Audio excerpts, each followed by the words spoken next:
प्रिय विद्यार्थियों और सभी मित्रों, आप सभी का उमा लिटरेचर एकेडमी नामक यूट्यूब चैनल पर बहुत बहुत स्वागत है। आज हम एमए के विद्यार्थियों के लिए आवश्यक भारतीय साहित्यकारों के अंतर्गत आर.जी. भंडारकर को पढ़ेंगे। ठीक है, इनका जन्म 1883 से में हुआ और इनकी मृत्यु 1925 ईस्वी में हुई। आर.जी. भंडारकर का, ठीक है। इनकी प्रमुख रचनाएं हैं भारत का पहली भारत का पुरातत्व का इतिहास, ठीक है, पुरातात्विक इतिहास। दूसरा दक्षिण भारत का इतिहास जो 5 खंडों में है। और तीसरा है वायु पुराण का अंग्रेजी में अनुवाद इन्होंने किया। चौथी इनके है भवभूति का प्रसिद्ध नाटक मालती माधव है, जिसकी टीका इन्होंने लिखी। और 5वें नंबर पर संस्कृत व्याकरण भाग 1 और भाग 2 है। तो ये उनकी प्रमुख रचनाएं हैं, मुख्य चीज यही है। और अब उनका हम जीवन वृत्त देखेंगे। आज की आर.जी. भंडारकर का जीवन कैसा था और उन्होंने क्या क्या शिक्षा प्राप्त की, कहाँ कहाँ गए, तो कैसे उनका कैरियर बना।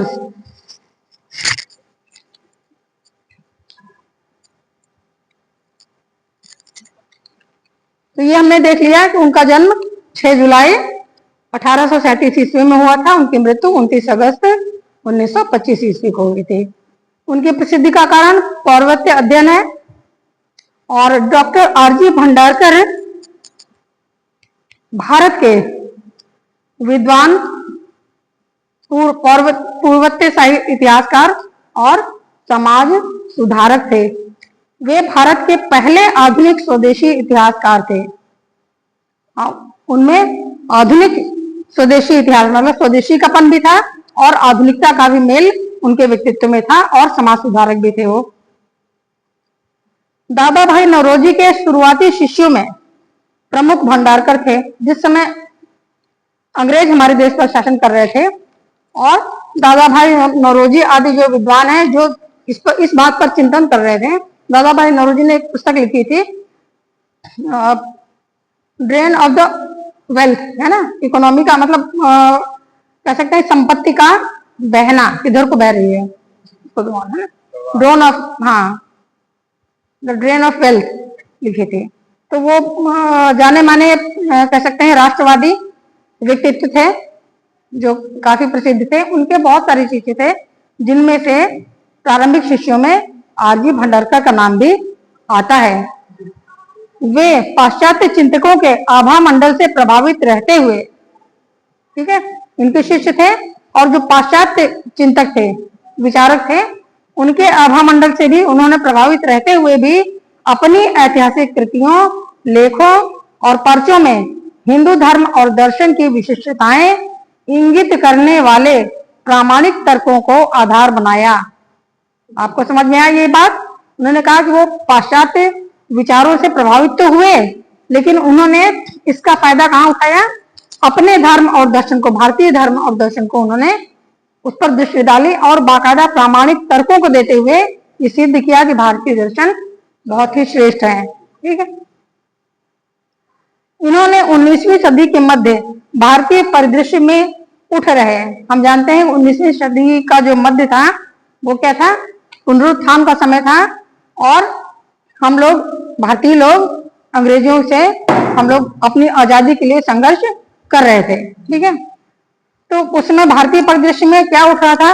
पुनरुत्थानवादी सोच को एक स्थिर और मजबूत जमीन प्रदान की उन्होंने कि हमारे दोबारा से हमें अपना उत्कर्ष करना है, भारतीयता का उत्कर्ष करना है। इसके लिए उन्होंने पुनरुत्थानवादी सोच को एक स्थिर और मजबूती जमीन प्रदान की। उन्होंने ऐसे ऐसे लेख लिखे जिससे लोगों को अपने भारतीय संस्कृति पर गर्व होने लगा और उन्होंने भारत के तमाम राष्ट्रीय आंदोलनों में मन लगाकर सफलतापूर्वक योगदान दिया, भाग लिया भारत को आजाद कराने के लिए, अपने देश को। ठीक है, भंडारकर यद्यपि अंग्रेजों के विरोधी नहीं थे, सीधे सीधे वो अंग्रेजों का विरोध नहीं करते थे, पर वे राष्ट्रवादी चेतना के धनी थे।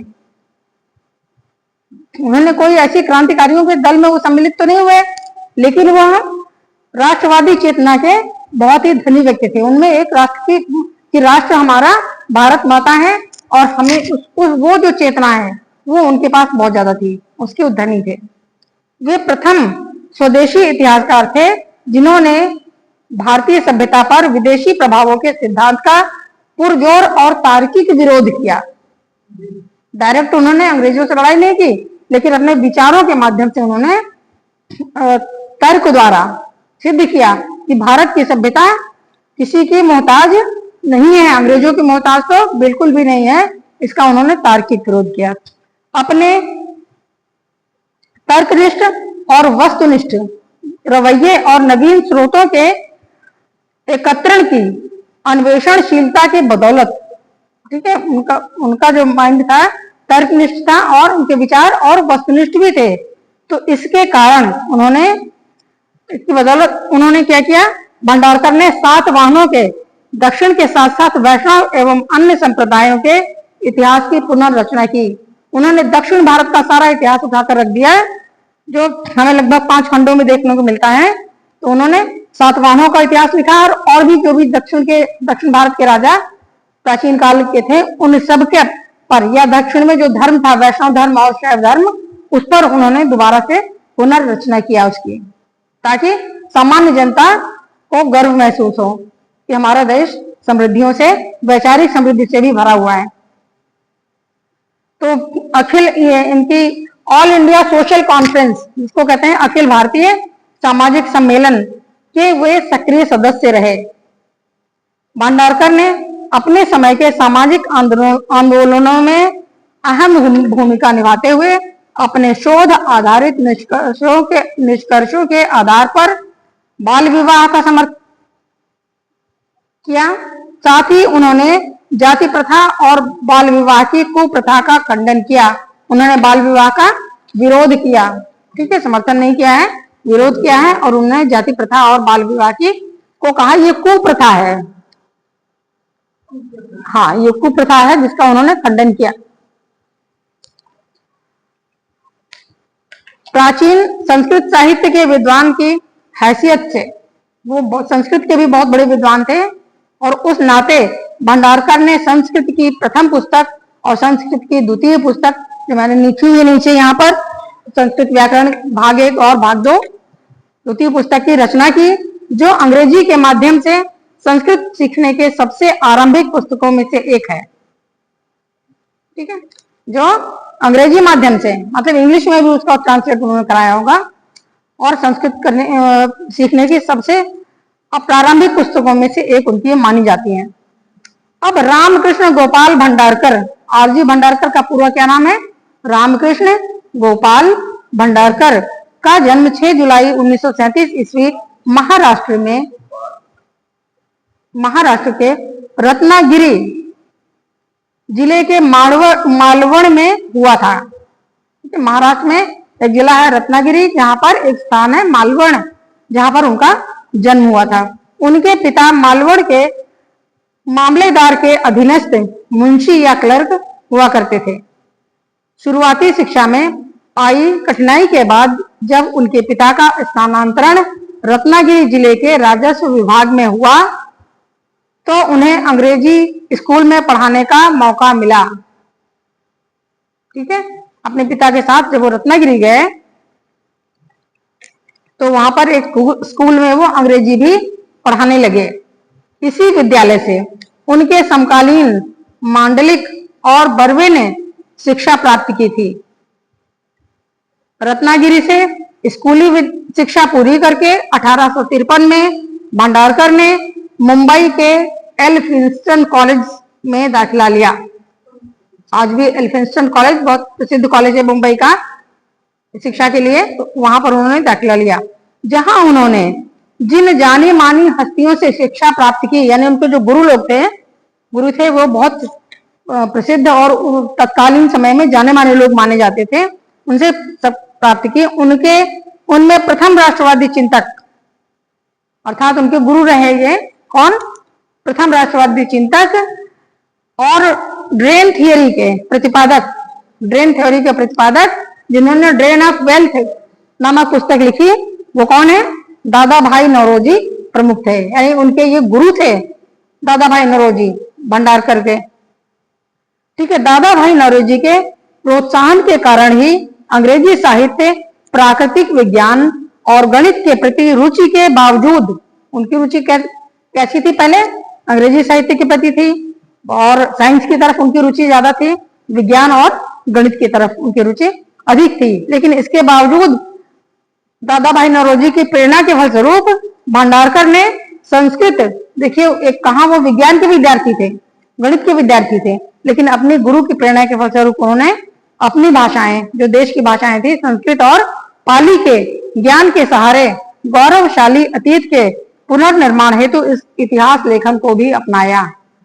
कितनी बड़ी बात है कि कोई विज्ञान का विद्यार्थी है और वह अपने देश की भाषाओं को जानते हुए इतिहास का लेखन भी कर डाले। तो ये है हमारे रामकृष्ण गोपाल भंडारकर। 1862 ईस्वी में भंडारकर एल्फिंस्टन कॉलेज के पहले बैच से ग्रेजुएट होने वाले में से एक थे। नया नया एल्फिंस्टन कॉलेज खुला हुआ था, पहले ही बैच के ये ग्रेजुएट या बीए स्नातक कह सकते हैं जिसको, उनमें से जिन बच्चों में हुआ उनमें से एक इनकी गणना थी।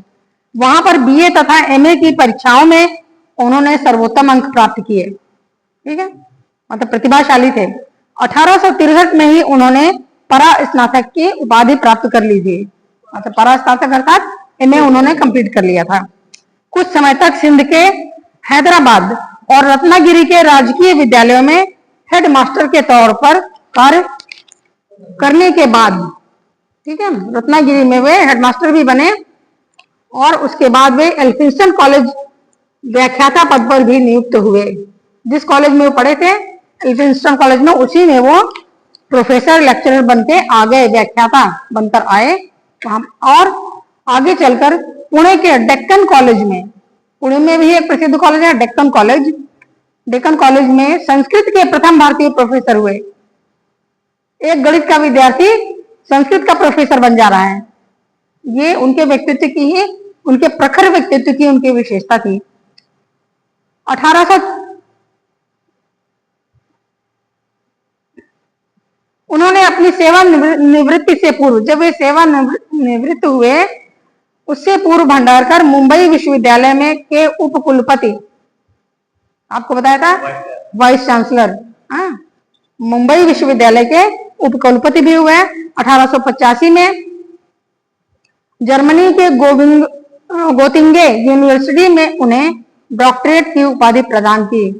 डॉक्टरेट अर्थात पीएचडी, डॉक्टर ऑफ फिलोसफी, है ना, विद्या वारिधि, ये वो करने कहाँ गए?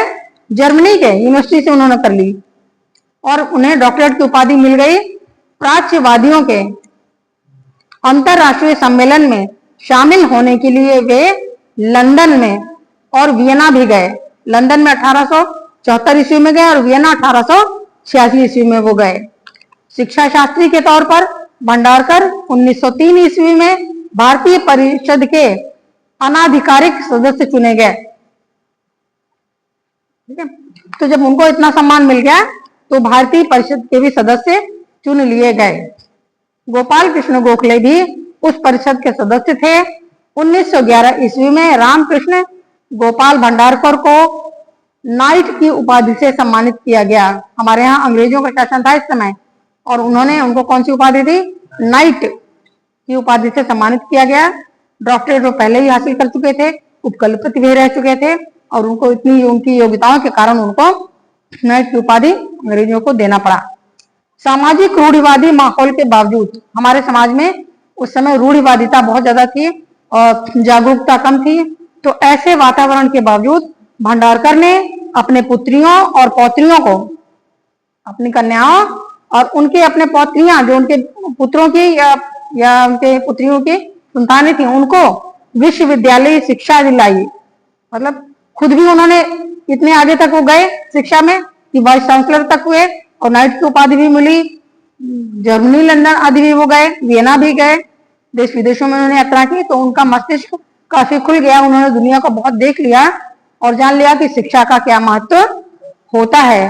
तो उन्होंने अपने पुत्रियों को और अपने संतानों के, अपने पुत्रों के भी बच्चों को, संतानों को और स्त्रियों को, जो कन्याएं थी, उनको भी, केवल बालकों को नहीं, बालिकाओं को भी विश्वविद्यालय शिक्षा दिलाई। सबको उन्होंने ग्रेजुएट और मास्टर डिग्री दिलवाई, और अपनी पसंद का जीवन साथी चुनने का भी।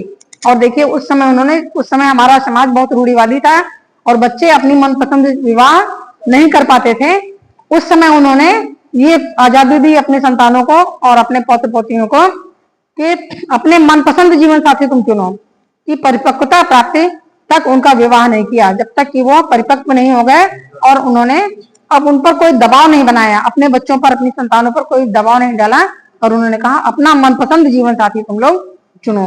तो ये उनके खुले हुए विचारों का, खुले हुए दिल का उनके बहुत बड़ा प्रमाण है।